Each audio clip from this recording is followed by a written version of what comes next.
আমার স্বামী রোজ রাতে আমায় ঘুমে রেখে বাহিরে যেত আর বলতো অফিসে অনেক কাজ জমা পড়ে আছে, আর তাই কাজগুলো শেষ করার জন্য আমি রাত জেগে কাজ করি। কিন্তু আমি তাকে সন্দেহ করতাম। একদিন একটা 12 বছরের মেয়েকে বাড়িতে নিয়ে আসলেন। আমি জিজ্ঞেস করলাম, এত অল্প বয়সী মেয়েটিকে কেন বাড়িতে নিয়ে আসলে? সে উত্তরে বলল, অফিসে অনেক কাজ জমা পড়ে আছে, আর সেই কাজ রাতে দুজনে শেষ করতে হবে। সকালে ফাইল জমা দিতে হবে। আমি তার কথা শুনে অবাক হয়ে গেলাম। মেয়েটা ঘোমটা পরা ছিল। আমি ঠিক চিনতে পারিনি। একদিন আমি তারা রুমে কি করে তা জানার জন্য আমি বেকুল হয়ে গেছি। আর তাই আমি তাদের রহস্য জানার জন্য আমি তাদের রুমে সিসি ক্যামেরা লাগিয়ে দিই। তারপর সিসি ক্যামেরায় যা দেখলাম তা দেখে আমি অজ্ঞান হয়ে গেলাম। সেই ঘটনাটি আজ তোমাদের বলবো। স্বর্ণা আর শিমুল ভালোবেসে মা বাবার বিরুদ্ধে গিয়ে তারা বিয়ের বন্ধনে আবদ্ধ হয়। শিমুল বেশ ধনী পরিবারের সন্তান। অর্থ সম্পদের কমতি নেই। স্বর্ণা এক মধ্যবিত্ত ঘরের মেয়ে। 3 বছরের বিবাহ জীবনে তাদের 6 মাসের এক মেয়েও রয়েছে। মেয়ের নাম সীমা, তা শিমুল নিজেই রেখেছে। শিমুল প্রথম সন্তান না নিতে চাইলেও স্বর্ণার জোরেই সে মানতে রাজি হয়। আর এখন তো শিমুলের মা হয়ে উঠেছে ওই সীমা। প্রতিটা দিন তো বেশ ভালোই গেছে। তবে সামনে আসা দিনের কথা না কেউ জানে না জানতে চায়। 4 বছরের সংসারে শিমুল কোনো অভাব হতে দেয়নি। স্বর্ণা কিছু মুখ ফুটে বলার আগে তার প্রয়োজনীয় সব তার পথ তলে রেখেছে। শিমুলকে ভালোবেসে স্বর্ণা তার মা বাবা ভাই সব হারিয়েছে। এতে তার কোনো দুঃখ নেই। তবে দুঃখ তো এটাই, যার জন্য সব ছাড়ল, এখন সেই তাকে ছেড়ে অন্যের খাঁচায় বাসা বেঁধেছে। খাবার টেবিলে স্বর্ণা আর শিমুল বসে খাওয়ার নাটক করছে। কারণ স্বর্ণার মন আজ সকালে শিমুলের অফিসে তার কেবিনে যা দেখল তা নিয়ে।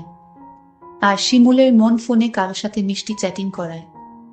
স্বর্ণা বেশ বুঝতে পারছে, শিমুলের মুখ দেখেই বোঝা যায়। সারাদিন স্বর্ণা এক ফোঁটা পানি মুখে তুলেনি। এখনো তুলতে ইচ্ছা করছে না। শিমুল। স্বর্ণা কিছু বলবে, মোবাইলের নিকে তাকিয়ে। স্বর্ণা এত সুন্দর করে ডাকলো, তবুও শিমুল আজ ওর দিকে তাকালো না। আগে ডাকার আগেই ওর পাশে আঠার মতো লেগে থাকতো। বেশ কয়েকদিন ধরেই শিমুল এমন করছে। প্রথম তো ভেবেছে কাজের টেনশনে হয়তো এমন দূরে থাকা। তবে ব্যাপারটা একদম অন্যরকম। কত ভালোবেসে শিমুল বলে ডাকে স্বর্ণা, আর সেই শিমুলই কিনা। স্বর্ণা সকালের ঘটনাটা বলেও বলতে পারছে না। লজ্জা আর ঘৃণা দুই তাকে গিলে খাচ্ছে।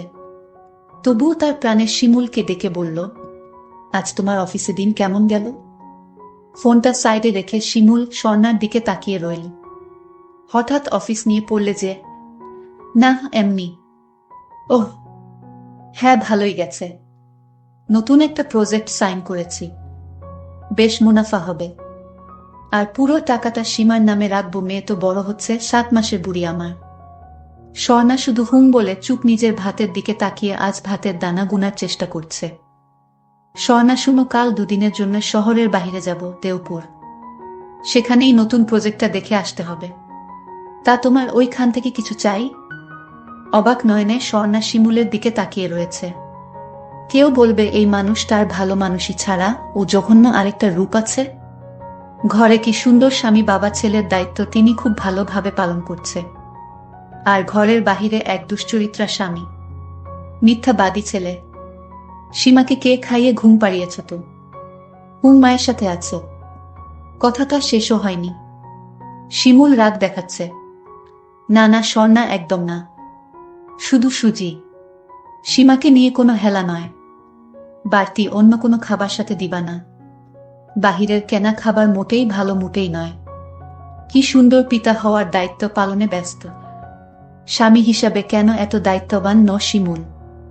কথাটা স্বর্ণা তার মনের ভিতরেই গেঁথে রেখেছে। আজ ওর বাবার কথা বারবার মনে হচ্ছে। শিমুলকে আপন করতে গিয়ে যে সবাইকে পর করে দিলাম। স্বর্ণা কি করবে বুঝতেই পারছে না। দিন যেন তার কাটে না। যখনই শিমুল বাহিরে বের হয় ওর শুধু মনে হয় শিমুল অন্য কারোর কাছেই গেছে।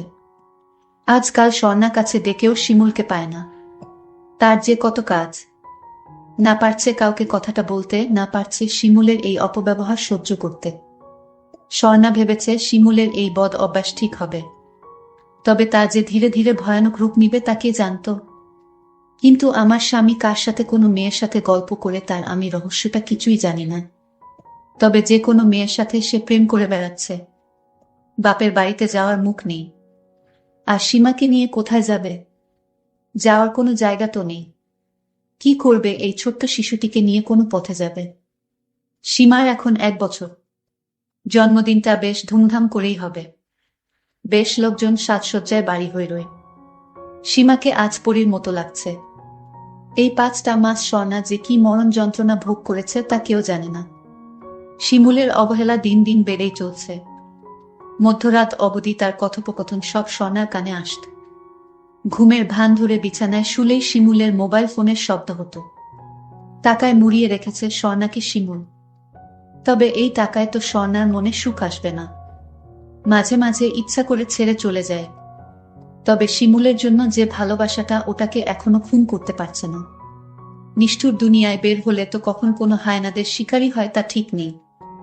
এর চেয়ে এখানে শেফ তো আছি। এত মানুষের ভিড়ে শিমুলকে কোথাও দেখতে পাচ্ছে না স্বর্ণা। কোথায় ও? কিছুটা দূরে স্বর্ণার চোখ পড়তেই মলিন শুকিয়ে থাকা মুখটা আরো শুকিয়ে এসেছে। এটা তো সেই মেয়েটা যার সাথে শিমুলের সম্পর্ক চলছে। আজ শিমুল ওকে বাড়ি পর্যন্ত নিয়ে এলো। কিন্তু মেয়েটির চেহারা দেখতে পাইনি, আমি তাকে ঠিক চিনতেও পারিনি। এতদিন তো যাই করেছে সকলের আড়ালে, আজ কি তা আর রাখবে না? শিমুল, তোমার কি একটুও আমায় হারানোর ভয় নেই? ভয় করে না আমি সব জানলে তোমায় ছেড়ে চলে যাব কিনা? কেন শিমুল, কেন? বারবার তুমি আমায় আঘাত দাও কেন? বাহিরে মন ভরেনি তাই ঘরে এনে তুললে? আল্লাহ, হয় আমায় কোনো পথ দেখাও, নয়তো শক্তি দাও, এত শক্তি দাও যে শিমুলের সব কীর্তি আমি সহ্য করতে পারি। ভাবনায় ডুবে ছিল স্বর্ণা। শিমুল মেয়েটাকে নিয়ে স্বর্ণার সামনে হাজির। স্বর্ণা। শিমুল হাসি মাখা চেহারা নিয়ে স্বর্ণাকে ডাকছে। স্বর্ণা এই মুহূর্তে কারো ডাক কানে শুনছে না। স্বর্ণা, এই স্বর্ণা। 2-3টে ডাক পড়তেই স্বর্ণার মন ভাবনার জগৎ থেকে ফিরেছে। কি ভাবছ? কখন থেকে ডাকছি? স্বর্ণার এবার হুঁশ হলো, এতক্ষণ অন্যমনস্ক ছিল। শিমুলের ডাকে সাড়া দিতে না দিতেই সত্যি সত্যি সেই মেয়েটা হাজির। একেবারে শিমুলের পাশে এসে দাঁড়িয়েছে। তবে শিমুল একটু ভদ্রতার সাথে ওর কাছ থেকে সরে এলো, যেন অচেনা কেউ হবে। Hello ma'am. স্বর্ণা অপলক ওই মেয়েটার দিকে তাকিয়ে ভাবছে, কি মায়াবতী মেয়েরে তুই! তোর কত রূপ, তোর মধ্যে এমন কি আছে যার জন্য আমার স্বামী আমার রইল না? এক মনে ভাবছে আর দেখছে। পরিচয় করিয়ে দিই, ও শান্তা, আমার PS। মাস 6 হলো কাজে জয়েন হয়েছে। স্বর্ণা কিছুটা মনকে শক্ত করেছে। পরিচয় করাচ্ছে PM, আর বাস্তবে তার প্রেমিকা। শিমুল কখনো তো কোনো স্টাফকে বাড়িতে আনতে দেখিনি। আজ হঠাৎ সামান্য কর্মচারীকে বাড়িতে এনে তুললে? স্বর্ণা কাটা বিধানও কথা বলেছে। এতে ওই শান্তা নামক আত্মা ডাইনি ভূতটা বেশ অপমান বোধ করছে। শিমুলের মুখের দিকে তাকিয়ে রয়েছে এক পলকে। ভেবেছে শিমুল কিছু বলবে। বেচারা শিমুল চুরের মতো এদিক ওদিক তাকিয়ে মরছে। শিমুল, এই শিমুল। হ্যাঁ শুনছি, বলো। কি বলবো? বলল না তো, একটা অফিসের সামান্য কর্মচারীকে বাড়িতে এনে এভাবে বউ এর সাথে ঘটা করে পরিচয় দেওয়ার কি আছে? আসলে হলো কি, ওই আমার একটা ফাইল অফিসে রয়ে গেছিল, আর ওটা বেশ জরুরি ছিল, তাই ও ওটা নিয়ে এসেছে। আর কি? ওহ আচ্ছা, ফাইল দেয়া হয়ে গেছে। হ্যাঁ হ্যাঁ হ্যাঁ, হয়েছে। শিমুল ভয়ে কুঁকড়িয়েছে। এর মানে স্বর্ণাকে হারানোর ভয় মনে বহু। ভয়টা ভিতরে থাক, সামনে এনে লাভ হবে না। বেশি টাইট করতে গিয়ে রশিটাই না ছিঁড়ে যায়। মিস, এসেছ যখন খেয়ে দিয়ে যেও কেমন? দুকথা শুনিয়ে স্বর্ণা চোখের কোণে জমা লোকানো পানিটা নিয়ে শিমুলের আর শান্তার কাছ থেকে সরে এসেছে। পার্টি শেষ। আজ শান্তা কি যাবে না নাকি? শিমুল। হ্যাঁ স্বর্ণা। সবাই তো চলে গেছে, তোমার PS রয়ে গেল যে? আসলে শিমুলই তো শান্তাকে আটকিয়েছে। তবে এখন ঝামেলা স্বর্ণাটা। কত প্রশ্ন করে। আগে তো এত প্রশ্ন করতো না। আসলে ওর বাড়ি অনেকটা দূরে, আর রাত ও বহু হয়েছে। তাই আমিই বলেছি রাতটা এখানে থাকতে। অবশ্য তুমি যদি চাও। আর কি? হা হা করে স্বর্ণা হেসে উঠেছে। হাসালে শিমুল, বল হাসালে। থাকতে বলেছই যখন, এখন আর আমার মতামত কিসের? শিমুল কিছুটা বিভ্রস্ত। ফেঁসে গেল নাকি? বাদ দাও, তোমার যা ভালো লাগে তাই করো। একটা ভারী পাথর মনে রেখে কথাটা বলে স্বর্ণা তার রুমে চলে গেছে। মেয়েটা ভয় পেয়েছে, তাই এত কিছুর দিকে নজর না দিয়ে মেয়েটাকে আঁকড়ে ধরে থাকতে চাই, আর দেখতে চাই শিমুল কতটা নিচে নামতে পারে। মধ্যরাত প্রায়, সীমাকে ঘুম পাড়িয়ে স্বর্ণা শুয়েছে। শিমুল এখনো ঘুমায়নি, ও তো স্বর্ণার ঘুমানোর অপেক্ষায় আছে। তবে স্বর্ণাকে জাগতে দেখে শিমুল বহু হতাশ। ঘুমাওনি তুমি? না, তুমি জেগে যে? না, ওই অফিসের ওই ফাইলটা দেখার বাকি রয়েছে। সকাল সকাল তো ওটা নিয়ে বের হতে হবে। ওহ, তাহলে শুয়ে না থেকে দেখে নাও। হ্যাঁ, তবে শান্তার কাছে সব ডিটেলস ওকে সাথে না নিয়ে কি করে বুঝবো? এতে এত ভাবনার কি শিমুল? তুমি যেমন চিন্তায় ঘুমাতে পারছো না, তেমন শান্তাও হয়তো সেই চিন্তায় মগ্ন। শিমুল একরাশি প্রশ্নসূচক হয়ে স্বর্ণার দিকে তাকিয়ে রয়েছে। মানে ফাইলের চিন্তায়? বলতে চাইছি। তা যাও, শান্তার রুমেই অফিসের ফাইলের কাজটা করে এসো। এখানে করতে পারবে না, কারণ আমি আবার তোমাদের ডিস্টার্ব করতে পারি। কথা কিভাবে স্বর্ণা বলেছে? কেন বলেছে তা আর শিমুলের কানে ঢুকলো না। এখন তো ওর অন্যরকম চিন্তা মনে চলছে, আর তাই এত সব ভেবে মোডটা নষ্ট করে লাভ কি। তারপরের দিন স্বর্ণা বলল, এখন সকাল হয়েছে, শান্তাকে বাড়িতে পাঠিয়ে দাও। শিমুল বলল, জানো স্বর্ণা, ওর মা বাবা আজ বাড়িতে নেই, তাই বলছিলাম আজকের রাতটা ও থেকে যাক। তুমি কি বলো? আমি আবার কি বলবো? তোমার বাড়ি, তোমার ঘর, তুমি যাকে ইচ্ছা তাকে নিয়ে আসবে বাড়িতে। আমি কি তোমায় কিছু বলতে পারি? সেই সুযোগ আমাকে দাও। তোমার যা ভালো মনে হয় তাই করো। আমার কিছুইতে ঘুম আসছে না। আমি আজ ঘুমের ভান করে রইলাম। শিমুলের সাথে তার কিসের সম্পর্ক এটা আমার জানতে হবে। তারা ওই রুমে কি করে তা আমার জানতে হবে। কিন্তু আমার স্বামী বলে অফিসের কাজ করে, এই কথা আমার কিছুইতে বিশ্বাস হয় না। আমি আর সহ্য করতে পারবো না। হয় আমি থাকবো বাড়িতে, না হয় শান্তাকে নিয়ে ও থাকবে বাড়িতে। আমি আমার মেয়ে সীমাকে নিয়ে যেদিকে দুচোখ যায় সেই দিকে চলে যাব। বাকিটা আল্লাহ দেখে নিবে। তাও আমি এ বাড়িতে চোখের সামনে এসব দেখতে পারবো না। কিন্তু আমি এ বাড়িতে রয়েছি শুধু মেয়েটাকে চিনার জন্য। মেয়েটাকে, কি তার পরিচয়, আর তারা রুমে কি করে তা জানার জন্য। আসলে কি অফিসের কাজ করে নাকি অন্য কিছু।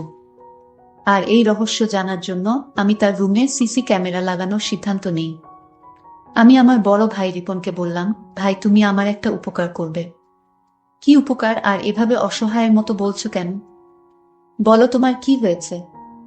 আমার কিছু হয়নি, হয়েছে আমার স্বামী। তোমার স্বামীর আবার কি হলো? আমি সব পরে তোমারে বলবো।